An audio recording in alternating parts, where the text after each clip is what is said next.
2026 Missouri DMV Bus Endorsement Test 120 Questions and Complete Answers. Question 1. An encroachment is when Option A. A driver does not appear for their scheduled basic skills test. Option B.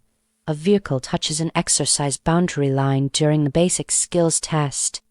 Option C. A driver fails one section of the basic skills test. The correct answer is option B. A vehicle touches an exercise boundary line during the basic skills test. Explanation. An encroachment during the basic vehicle control skills test is when an exercise boundary line is touched or crossed by any portion of the applicant's vehicle. Every encroachment will be counted as an error. Question 2. During a basic vehicle control skills test, a look is when Option A. A driver checks the gauges on their instrument panel. Option B. A driver checks their blind spots. Option C. A driver walks to the back of the vehicle to check its position.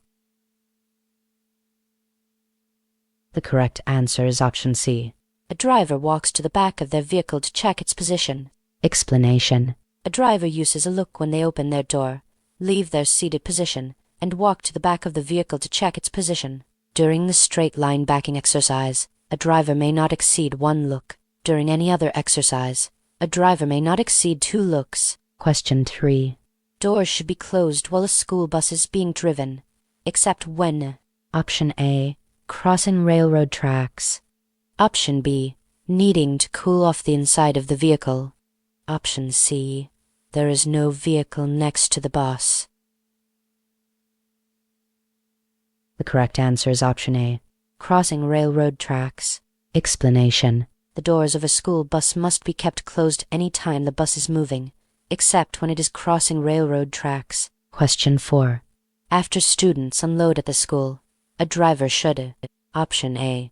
Not be concerned with the students' whereabouts. Option B. Leave after the students have entered the school building.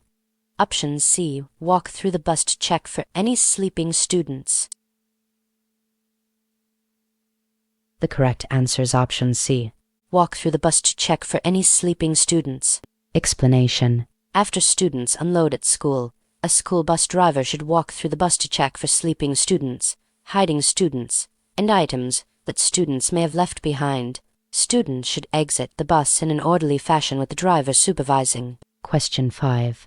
If there is a fire on a school bus, the students Option A must be evacuated. Option B should stay on the bus but be moved to a part of the bus unaffected by the fire. Option C should stay in their seats. The correct answer is option A. Must be evacuated. Explanation. If a school bus is on fire, or if there is a threat of fire, it is mandatory for a bus driver to evacuate the students from the bus. Question 6. If a tornado is approaching and there is no nearby shelter, where should students go? Option A. To a nearby ditch. Option B. To the closest tree. Option C. Near a river. The correct answer is option A.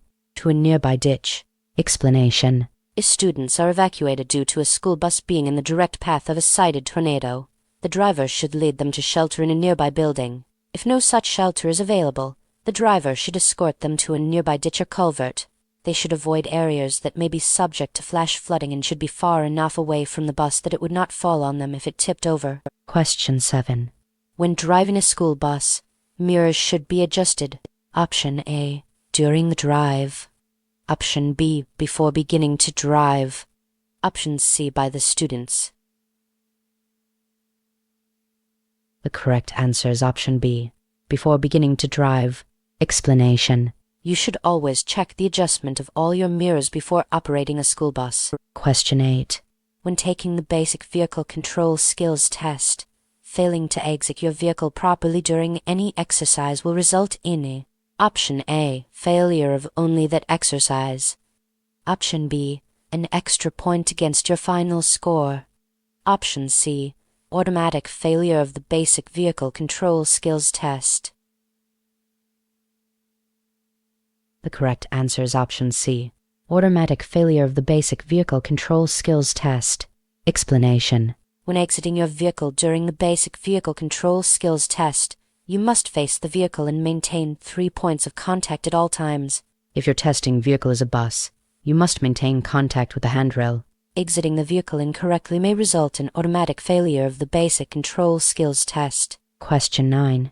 During the vehicle inspection test, you must be able to do all of the following, except Option A. Show where the power steering fluid dipstick is located. Option B. Check for adequate power steering fluid. Option C. Ensure that the power steering fluid level is above the full mark. The correct answer is option C. Ensure that the power steering fluid level is above the full mark.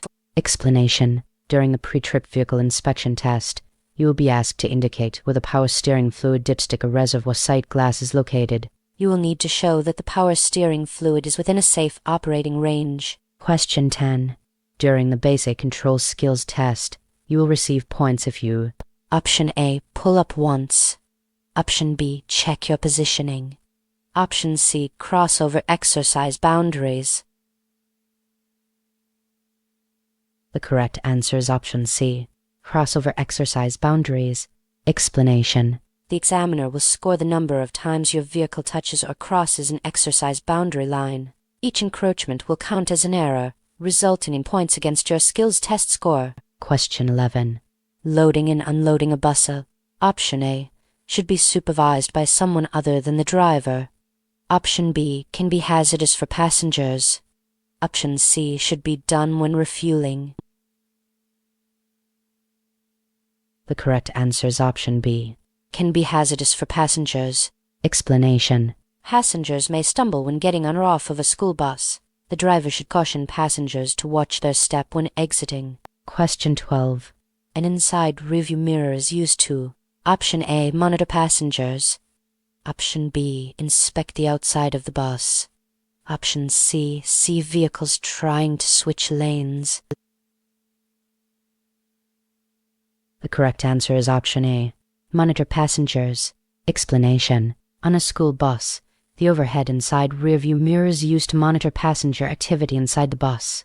It should be adjusted to show every student on the bus, including the students directly behind the driver. Question 13. The overhead rearview mirror is located Option A. On the right side of a bus. Option B. On the steering wheel of a bus. Option C. Above the windshield inside a bus. The correct answer is option C. Above the windshield inside a bus.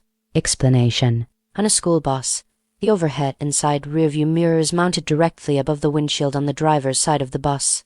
This mirror should be used to monitor students inside the bus. Question 14. When operating a school bus, mirrors should be adjusted. Option A. During the drive. Option B. Before beginning to drive. Option C. After the drive is completed. The correct answer is option B. Before beginning to drive. Explanation. It is critical to the safe operation of a school bus that mirrors be properly adjusted. Always check each mirror before operating the bus. Question 15. The inside rearview mirror is used to Option A. See passengers. Option B. See potential hazards on the road. Option C. See vehicles trying to switch lanes. The correct answer is option A. See passengers. Explanation. The overhead and side rearview mirror in a school bus is used to monitor passenger activity inside the bus. Question 16. When exiting a vehicle, a driver should Option A. Hop directly from their seat to the ground. Option B. Maintain at least 1 point of contact with their vehicle. Option C. Be turned to face their vehicle. The correct answer is option C. Be turned to face their vehicle. Explanation. When exiting your vehicle during the basic vehicle control skills test, you must face the vehicle and maintain 3 points of contact at all times. If your testing vehicle is a bus, you must maintain contact with the handrail. Exiting the vehicle incorrectly may result in automatic failure of the basic vehicle control skills test. Question 17. When approaching a school bus stop, the bus driver should Option A. Not use their mirrors. Option B, approach the stop with caution. Option C, stop on the sidewalk.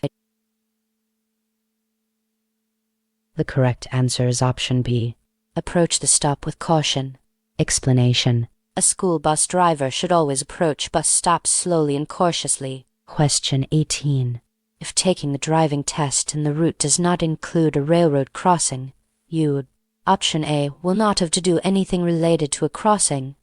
Option B, may have to explain how you would cross railroad tracks. Option C, will have to take the test again on a route that does include a railroad crossing. The correct answer is option B. May have to explain how you would cross railroad tracks. Explanation. If your on-road driving test route does not include a railroad crossing, you may be asked to explain and demonstrate the proper railroad crossing procedures to the examiner at a simulated location. Question 19. Loading and unloading a bus. Option A can be hazardous for passengers. Option B does not need to be supervised. Option C should be done while refueling. The correct answer is option A. Can be hazardous for passengers. Explanation. More students are killed each year during loading or unloading of school buses than while riding on school buses. Therefore, it is critical that school bus drivers follow appropriate safety procedures during loading and unloading. Question 20. When students board a bus, they should: Option A, sit in the back row first. Option B, sit in the back row only after all other seats are filled. Option C, be seated as far from the driver as possible. The correct answer is option B. Sit in the back row only after all other seats are filled. Explanation. Students should not occupy the back row of a school bus unless the bus is full. The closer to the front of a bus that students are seated, the safer they will be in the event of a rear-end collision. Students with special needs should sit near the driver.